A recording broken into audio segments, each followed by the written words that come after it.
Hi everyone, welcome to అపూర్వ వంటలు. వాన పడుతున్నా లేకపోతే వాతావరణం చల్లగా ఉన్నా మనందరి మదిలో మెదిలేది ఫ్రైడ్ రైసే. రకరకాల ఫ్రైడ్ రైసెస్ని ప్రిపేర్ చేసుకొని తింటూ ఉంటాం కదా. అయితే చాలా సింపుల్ ఇంగ్రీడియంట్స్తో చాలా సింపుల్గా తయారు చేసే ఈ మష్రూమ్ ఫ్రైడ్ రైస్ అయితే ఎక్స్ట్రాడినరీ టేస్ట్తో ఉంటుంది. దీన్ని తయారు చేయటం ఎంత సులువు అంటే చిన్న పిల్లలు కూడా ఈజీగా తయారు చేసేస్తారు. ఇంకా లేట్ చేయకుండా ఈ ఫ్రైడ్ రైస్ని ఎలా తయారు చేసుకోవాలో చూద్దాము.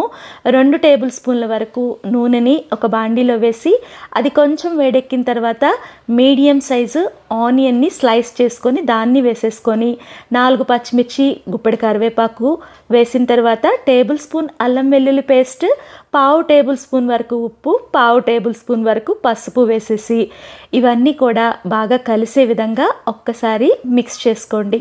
అల్లం వెల్లుల్లి పేస్ట్లో పచ్చివాసన పోయే వరకు ఒక 5 నిమిషాల పాటు దీన్ని ఫ్రై చేసుకోండి.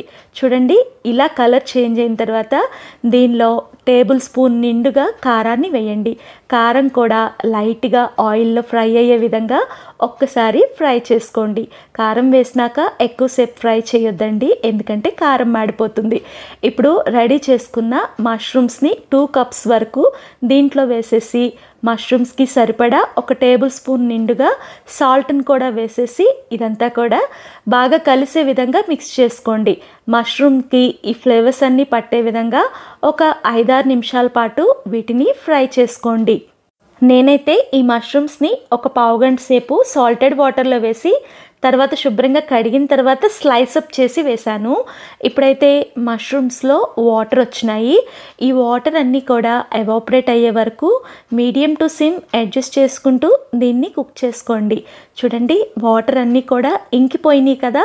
తర్వాత ఈ మష్రూమ్స్ అనేవి పూర్తిగా ఉడకాలి కాబట్టి దీంట్లో ఒక మంచినీళ్ళ గ్లాసు వరకు అంటే ఒక 200 ml వాటర్ని వేసేసి మళ్ళీ ఒకసారి ఇదంతా కూడా బాగా కలిసే విధంగా మిక్స్ చేసుకున్న తర్వాత మష్రూమ్స్ పూర్తిగా ఉడికే వరకు ఉడికించుకుందాం. మష్రూమ్స్ అనేవి ఉడికిన తర్వాత దీంట్లో ఒక 2 టేబుల్ స్పూన్ల వరకు వెన్నని వేయండి. వెన్న మీ దగ్గర లేకపోతే నెయ్యి అయినా వేసుకోవచ్చు. ఇప్పుడు దీంట్లో మీడియం సైజు క్యాప్సికమ్ని సన్నగా స్లైసప్ చేసుకొని ఆ పీసెస్ని కూడా వేసేసుకోండి. క్యాప్సికమ్ వేయటం వల్ల ఈ మష్రూమ్ ఫ్రైడ్ రైస్ అనేది చాలా టేస్టీగా ఉంటుంది. అస్సలు క్యాప్సికమ్ని మాత్రం స్కిప్ చేయొద్దండి. అలాగే క్యాప్సికమ్ కొంచెం ఉడికిన తర్వాత దీంట్లో ఒక టేబుల్ స్పూన్ నిండుగా గరం మసాలాని వేయండి. గరం మసాలా కూడా ఎప్పుడు ఫ్రైడ్ రైస్కి ఎక్స్ట్రాడినరీ టేస్ట్ని ఇస్తుంది. ఇదంతా కూడా బాగా కలిసే విధంగా మిక్స్ చేసుకోండి. మంటని సిమ్లో ఉంచుకొని ఇప్పుడు రెడీ చేసుకున్న అన్నాన్ని కూడా దీంట్లో వేసేసేయండి. నేను ఇక్కడ ఒక 250 గ్రామ్స్ వరకు బాయిల్డ్ రైస్ని వేశాను.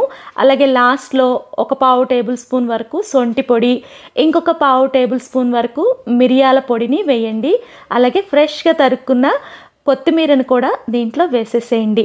సొంటి పొడి, మిరియాల పొడి వేయటం వల్ల ఈ మష్రూమ్ ఫ్రైడ్ రైస్ అనేది మంచి స్పైసీగా అలాగే సూపర్ టేస్టీగా ఉంటుంది. ఇప్పుడు ఈ ఫ్లేవర్స్ అన్నీ కూడా అన్నానికి బాగా పట్టే విధంగా మంటని సిమ్లో పెట్టుకొని చక్కగా దీన్ని మిక్స్ చేసుకుంటూ ఫ్రై చేసుకోండి. చూడండి, ఫ్రైడ్ రైస్ అనేది చక్కగా రెడీ అయిపోయింది. ఈ మష్రూమ్ ఫ్రైడ్ రైస్ తింటుంటే సొంటి పొడి అలాగే మిరియాల పొడి ఫ్లేవర్ బాగా తెలుస్తూ అక్కడక్కడ క్యాప్సికమ్ ముక్కలు, మష్రూమ్ ముక్కలు తగులుతూ చాలా టేస్టీగా ఉంటుంది. డెఫినెట్గా ఈ మష్రూమ్ ఫ్రైడ్ రైస్ని మీరు కూడా ట్రై చేసి మీకు ఎలా వచ్చిందో కామెంట్ చేయండి. ఫస్ట్ టైం మన వీడియోస్ చూస్తుంటే ఇలాంటి వంటల కోసం మన ఛానల్ని సబ్స్క్రైబ్ చేసుకోండి. అలాగే వీడియో నచ్చితే లైక్ చేయండి. దానివల్ల తెలియని వాళ్ళకు కూడా ఈ వీడియో వెళ్తుంది, వాళ్ళకి యూజ్ అవుతుంది. Thank you for watching. ఇంకొక హెల్దీ రెసిపీతో మేము ముందుంటాను.